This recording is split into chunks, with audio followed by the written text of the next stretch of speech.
Assalamualaikum warahmatullahi wabarakatuh.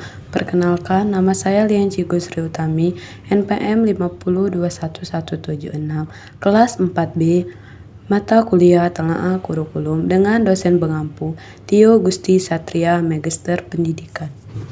Adapun materi yang akan saya bahas, elemen kurikulum 2013, kurikulum darurat dan kurikulum merdeka kurma. A. Standar kompetensi lulusan SKL. B. Standar isi. C. Standar proses. Baiklah, di sini saya akan membahas pengertian dari standar kompetensi lulusan atau SKL kurikulum 2013. Untuk elemen SKL, semua jenjang pendidikan mulai dari SD sampai dengan SMA menuntut adanya peningkatan dan keseimbangan soft skill dan hard skill yang meliputi aspek kompetensi, keterampilan, dan pengetahuan. Upaya mewujudkan tujuan pendidikan nasional diperlukan profesi kualifikasi, kemampuan lulusan yang dituangkan dalam standar kompetensi lulusan.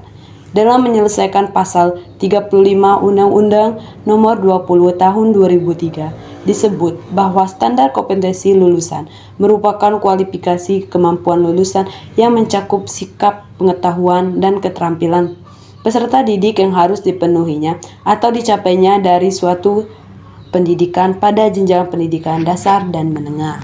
Baiklah, selanjutnya standar isi kurikulum 2013. Untuk elemen standar isi, kedudukan mata pelajaran kompetensi yang semula diturunkan dari mata pelajaran berubah menjadi mata pelajaran dikembangkan dari kompetensi. Untuk pendekatan yang dilakukan adalah jenjang SD tematik terpadu dalam semua mata pelajaran. Jenjang SMP kompetensi dikembangkan melalui mata pelajaran. Selanjutnya, standar proses kurikulum 2013. Yang pertama, standar proses yang semula berfokus pada evaluasi, elaborasi, dan konfirmasi dilengkapi dengan mengamati, menanya, mengelola, menyajikan, menyimpulkan, dan mencipta. Yang kedua, belajar tidak hanya terjadi di ruang kelas, tetapi juga di lingkungan sekolah dan masyarakat. Yang ketiga, guru bukan satu-satunya sumber belajar. Yang keempat, sikap tidak diajarkan secara verbal, tetapi melalui contoh dan teladan.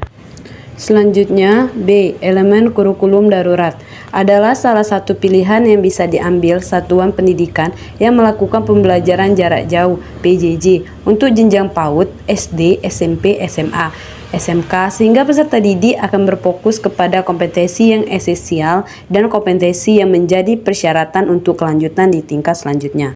Selanjutnya C. Standar kompetensi lulusan kurikulum merdeka atau kurma. Standar kompetensi lulusan merupakan kriteria minimal tentang kesatuan sikap, keterampilan, dan pengetahuan yang menunjukkan capaian kemampuan peserta didik dari hasil pembelajarannya pada akhir jenjang pendidikan. Standar kompetensi lulusan digunakan sebagai pedoman peserta didik dari satuan pendidikan, kecuali bagian pendidikan anak usia dini.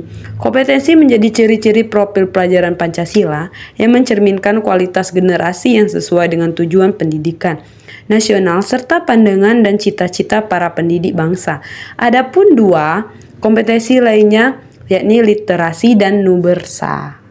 Selanjutnya, standar isi. Standar isi dikembangkan melalui perumusan ruang lingkup materi yang sesuai dengan kompetensi lulusan.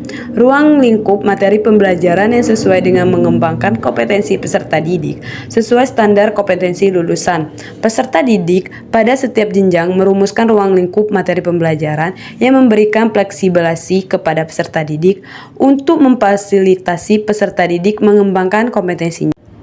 Yang terakhir ada standar proses. Standar proses digunakan sebagai pedoman dalam melaksanakan proses pembelajaran efektif dan efisien sehingga mampu mengembangkan potensi, prakarsa, kemampuan, dan kemandirian peserta didik secara optimal.